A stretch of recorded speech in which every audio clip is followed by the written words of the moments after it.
સાસરીમાં બહુ જ બધાનો સોફ્ટ ટાર્ગેટ હોય છે. કોઈ આવીને પૂછે કેમ જુદા થયા, કેમ ઘર તૂટ્યું, તો બધો જ દોષનો ટોપલો વહુ ઉપર ઢોળી દેશે. કેમ? કેમ કે એ એકલી છે. મેજોરિટી તો તમારી છે ને, એ તો બહારથી આવેલી છે, એના માટે કોણ ઊભું રહેવાનું?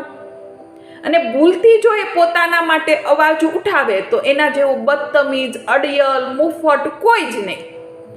તમારે હામાં હાપ કરે, સાચું ખોટું જોયા વગર ચૂપચાપ સહન કરતી રહે તો બધું જ બરાબર. પણ ભૂલથી જો એ સામું બોલી તો તમે એનું જીવવાનું હરામ કરી દો છો.